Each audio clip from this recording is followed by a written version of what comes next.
Hello दोस्तों। आज की हमारी कहानी है बिटिया रानी। 4 साल की बेटी बाजार में आइसक्रीम खाने के लिए मचल गई। पापा ने पूछा, आइसक्रीम कितने की है भाई? 10 रुपये की है। पापा को मालूम नहीं था आइसक्रीम इतनी महंगी हो गई है। जब वे आइसक्रीम खाया करते थे तब तो 1 रुपये की एक मिला करती थी। पापा ने जेब में हाथ डाला, 18 रुपये बचे थे। बाकी रुपये घर की ज़रूरत का सामान लेने में खर्च हो गए थे। उनका गांव शहर से दूर है।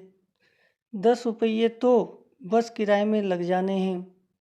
नहीं भाई, 8 रुपये में दे दो तो ठीक है, वरना नहीं लेनी। यह सुनकर बेटी ने मुंह फुला लिया।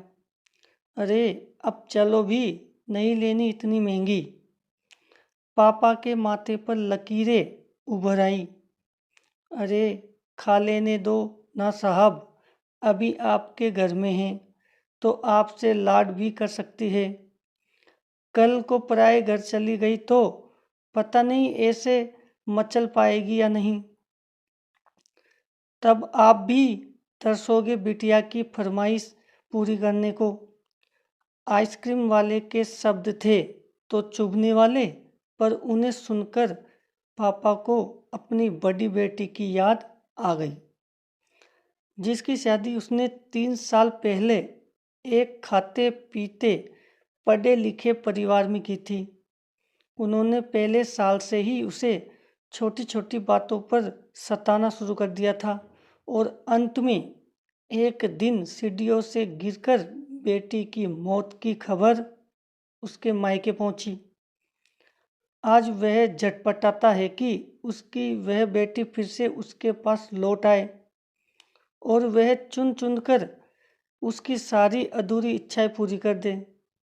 पर यह अच्छी तरह जानता था कि अब यह संभव नहीं है। दे दूं क्या बाबूजी? आइसक्रीम वाले की आवाज़ से पापा की तंद्रा टूटी। रुको भाई, 2 मिनट। पापा पास की पंसारी की दुकान थी, उस पर गए जहाँ से ज़रूरत का सामान खरीदा था। खरीदी गई 5 किलो चीनी में से 1 किलो चीनी वापस की तो 40 रुपये जेब में बढ़ गई। फिर ठेले पर आकर पापा ने आंसू भरी आंखें पोंछते हुए कहा, अब खिला दे भाई, मेरी बिटिया बहुत नाजुक है। सुनकर 4 वर्ष की गुड़िया बेटी की आंखों में चमक आ गई और पापा का हाथ कसकर पकड़ लिया। जब तक बेटी हमारे घर है उसकी हर इच्छा जरूर पूरी करे। क्या पता आगे कोई इच्छा पूरी हो पाए या ना हो पाए। ये बिटिया भी कितनी अजीब होती है। जब ससुराल में होती है तब मायके जाने को तरसती है। सोचती है कि घर जाकर माँ को ये बताऊंगी, पापा से ये मांगूंगी, बहन से ये कहूंगी, भाई को सबक सिखाऊंगी और मौज मस्ती करूंगी। लेकिन जब सच में मायके जाती है तो एकदम शांत हो जाती है। किसी से कुछ भी नहीं बोलती, बस माँ बाप भाई बहन से गले मिलती है। बहुत बहुत खुश होती है।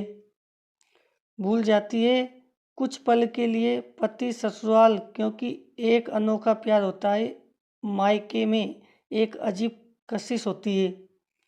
मायके में ससुराल में कितना भी प्यार मिले, माँ बाप की एक मुस्कान को तरसती है ये बेटियाँ। ससुराल में कितना भी रोए पर मायके में एक भी आंसू नहीं बहाती ये बेटियाँ, क्योंकि बेटियों का एक सिर्फ एक ही आंसू माँ बाप भाई बहन को हिला देता है, रुला देता है।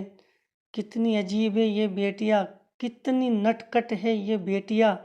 भगवान की अनमोल देन है ये बेटियाँ। हो सके तो बेटियों को बहुत प्यार दे, उन्हें कभी भी ना रुलाए, क्योंकि ये अनमोल बेटी दो परिवार जोड़ती है, दो रिश्तों को साथ लाती है और अपने प्यार और मुस्कान से। हम चाहते हैं कि सभी बेटियां खुश रहे हमेशा, भले ही वो मायके में या ससुराल में।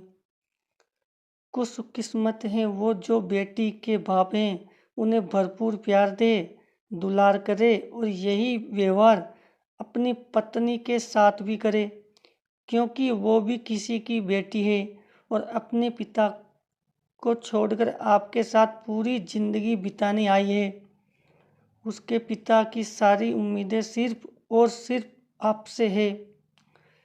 हमारे चैनल को लाइक और सब्सक्राइब ज़रूर करें।